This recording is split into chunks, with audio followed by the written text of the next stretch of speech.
अगर अब तक आपने हमारे चैनल को सब्सक्राइब नहीं किया है तो जल्दी से सब्सक्राइब कर दो और बेल आइकन प्रेस करना मत भूलना।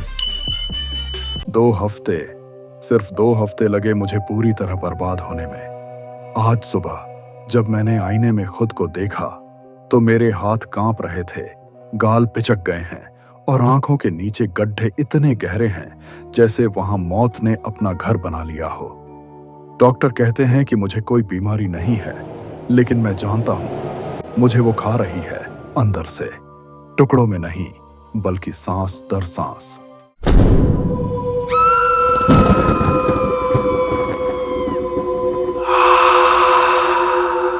मेरा नाम संजय है।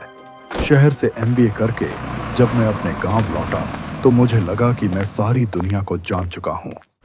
गांव के लोग जब भूत प्रेत की बातें करते थे तब मैं उन पर हंसता था। हमारे गांव की नदी के उस पार एक पुरानी हवेली है, वीरान और डरावनी। गांव के बड़े बुजुर्ग कहते हैं, बेटा सूरज ढलने के बाद नदी के उस पार मत देखना, वहां वो रहती है। मुझे हंसी आती थी। मैंने सोचा, कौन रहता है? भूत, वो भी आज के जमाने में? यही मेरी सबसे बड़ी गलती थी। क्यूरियोसिटी एक ऐसा नशा है जो इंसान को मौत के मुंह तक ले जाता है। एक रात जब सब सो रहे थे, मैं चुपचाप उठा। नदी में पानी कम था। मैं अपनी छोटी नाव लेकर उस हवेली की तरफ निकल पड़ा। जैसे जैसे मैं हवेली के करीब पहुंच रहा था, हवा ठंडी नहीं बल्कि भारी हो रही थी, जैसे हवा में किसी मरे हुए जानवर की बदबू और इत्र की खुशबू मिली हुई हो। हवेली अंदर से वैसी टूटी फूटी नहीं थी जैसी बाहर से दिखती थी। और वहां मैंने उसे देखा। वो सीढ़ियों पर खड़ी थी। उसकी खूबसूरती ऐसी थी जिसे शब्दों में बयां नहीं किया जा सकता। खुले काले बाल, बड़ी बड़ी आंखें जो सीधे आपकी रूह में झांक लें। उसने लाल रंग की साड़ी पहनी थी। वो एक साधारण आधुनिक कपड़ों में थी, लेकिन उसका अंदाज किसी रानी जैसा था। उसने मुझसे कुछ नहीं पूछा, न मेरा नाम, न मैं क्यों आया हूं। उसने बस अपना हाथ आगे बढ़ाया। उस पल मेरा एमबीए, मेरा शहर का ज्ञान, मेरा तर्क सब गायब हो गया। मैं बस किसी जानवर की तरह उसके आकर्षण में बंध गया। उस रात हमारे बीच जो हुआ वो प्यार नहीं था, वो एक नशा था। जब मैंने उसे छुआ तो उसका शरीर बर्फ जैसा ठंडा था, लेकिन उस ठंडक में एक अजीब सी आग थी। जब हम करीब आए तो मुझे एक अजीब सा झटका लगा, जैसे मेरे शरीर से करंट निकलकर उसमें जा रहा हो। वो पूरी रात हवेली के अंदर एक बेड पर मेरी बाहों में रही, लेकिन उसने एक शब्द नहीं कहा। बस मेरी गर्दन के पास सूंघती रही, जैसे कोई भेड़िया खाने की खुशबू ले रहा हो। सुबह होने से पहले मैं वापस आ गया। मुझे लगा मैं दुनिया का सबसे खुशनसीब इंसान हूं, लेकिन अगले दिन मुझे अजीब सी थकान महसूस हुई।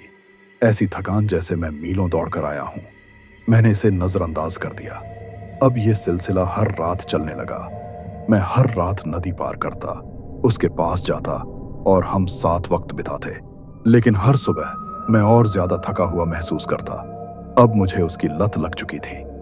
एक रात जब मैं उसके साथ था तब मेरी नजर आईने पर पड़ी कमरे में एक पुराना आईना था। उसमें जो दिखा उसे देखकर मेरा खून जम गया। बिस्तर पर मैं लेटा था और मेरे ऊपर वो खूबसूरत लड़की नहीं थी। आईने में एक भयानक काली परछाई दिख रही थी। उसके काले लंबे बाल हवा में उड़ रहे थे और उसका मुंह मेरे कान के एकदम पास था। वो मेरे कान में कुछ फुसफुसा रही थी। मैं चीखना चाहता था, लेकिन मेरे गले से आवाज नहीं निकली। मेरा शरीर इतना कमजोर हो चुका था कि मैं उसे धक्का भी नहीं दे सकता था। उसने मेरी तरफ देखा, इस बार अपनी असली शक्ल में नहीं बल्कि उसी खूबसूरत चेहरे के साथ, और मुस्कुराई। उसकी मुस्कान में प्यार नहीं था, उसमें उसकी इच्छा पूरी होने का सुकून था। उसने मेरे कान में धीरे से कहा, अब तुम्हारे अंदर कुछ नहीं बचा। जैसे तैसे मैं वहां से भागा। कैसे नदी पार की मुझे याद नहीं। मैं घर आकर बेहोश हो गया। आज मैं अपने बिस्तर पर पड़ा हूं। मेरे शरीर के सारे ऑर्गन्स धीरे धीरे काम करना बंद कर रहे हैं। मेरा दिल कभी भी धड़कना बंद कर सकता है। मैं ये कहानी सिर्फ इसलिए रिकॉर्ड कर रहा हूं ताकि कोई और उस हवेली की तरफ ना जाए। लेकिन सबसे डरावनी बात यह नहीं है कि मैं मर रहा हूं। सबसे डरावनी बात यह है कि अभी, इसी वक्त, मुझे अपने कान के पास उसकी गर्म सांसें महसूस हो रही है।